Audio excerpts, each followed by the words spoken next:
Bonjour les amis, c'est un plaisir de vous retrouver pour passer un moment ensemble, le but étant d'aller plus loin ensemble. Et si nous parlions de l'amour de Dieu? Mais oui, Dieu nous aime sans contrefaçon et éternellement. Dieu est amour et son amour est éternel. Peut-on remettre en doute sa parole? Je ne pense pas, car Dieu n'est pas un homme pour mentir. Jérémie 31, verset 3 nous dit « Je t'aime d'un amour éternel, c'est pourquoi je te conserve ma bonté. » Waouh! Je te conserve ma bonté. C'est un amour agissant en permanence. Il est constamment actif en notre faveur. Il nous a retirés de la main du destructeur pour nous attirer vers lui.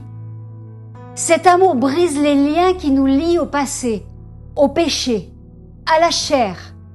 Il nous attache à notre Sauveur.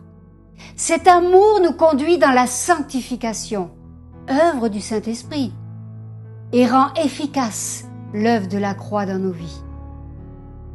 Ésaïe 54, verset 8 nous dit « Avec un amour éternel, j'aurai compassion de toi, dit ton Rédempteur, l'Éternel. » L'amour de Dieu, pour nous qui croyons en Jésus-Christ comme notre Sauveur et Libérateur, notre Seigneur, est encore plus grand que nous ne pouvons l'imaginer.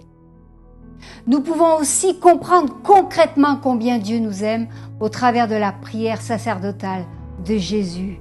On la trouve en Jean 17, du verset 22 au verset 26. Il est dit « Je leur ai donné la gloire que tu m'as donnée afin qu'ils soient un comme nous sommes un, moi en eux et toi en moi, afin qu'ils soient parfaitement un. Et que le monde connaisse que tu m'as envoyé et que tu les as aimés comme tu m'as aimé. Père, je veux que là où je suis, ce que tu m'as donné soit aussi avec moi, afin qu'ils voient ma gloire, la gloire que tu m'as donnée, parce que tu m'as aimé avant la fondation du monde. Père juste, le monde ne t'a point connu, mais moi je t'ai connu. Et ceux-ci ont connu que tu m'as envoyé. Je leur ai fait connaître ton nom, et je leur ferai connaître, afin que l'amour dont tu m'as aimé soit en eux et que je sois en eux. Hey. Dans cette prière, nous comprenons que Dieu nous aime autant qu'il aime Jésus-Christ. Oui, vous avez bien entendu.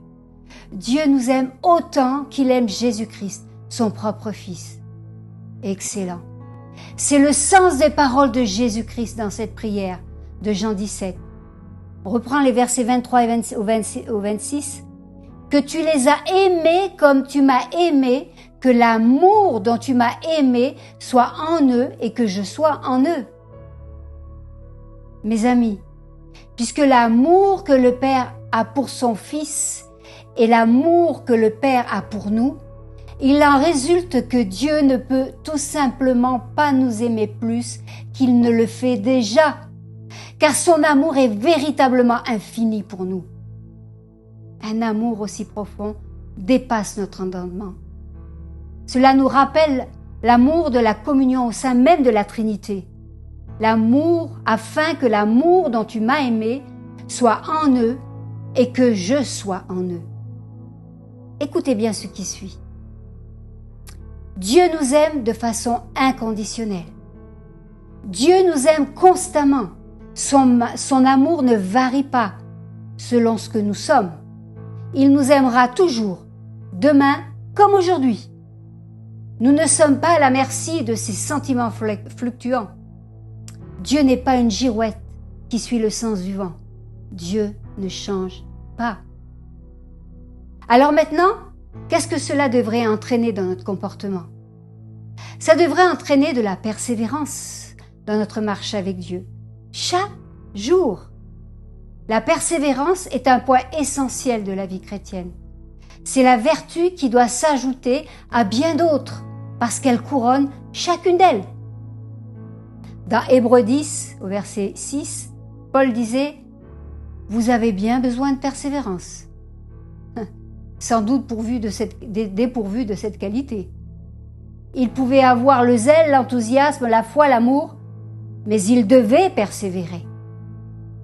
Ça devrait entraîner aussi dans notre comportement le fait d'avoir de la volonté.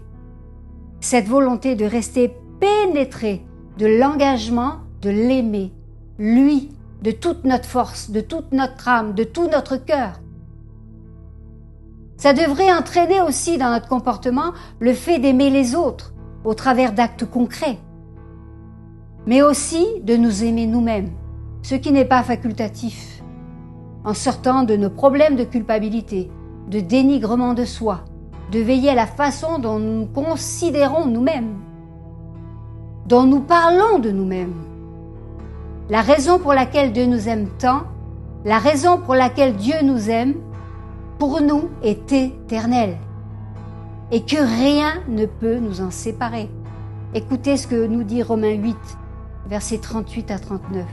Il nous confirme en nous disant « En effet, j'ai l'assurance que ni la mort, ni la vie, ni les anges, ni les dominations, ni le présent, ni l'avenir, ni les puissances, ni la hauteur, ni la profondeur, ni aucune autre créature ne pourra nous séparer de l'amour de Dieu manifesté en notre Seigneur. » Waouh!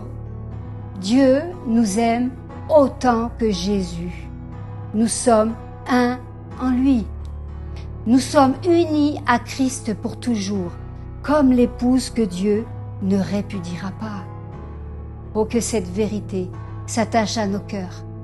Allez, on s'attache à sa parole, on chérit l'Esprit de Dieu en nous et on va plus loin.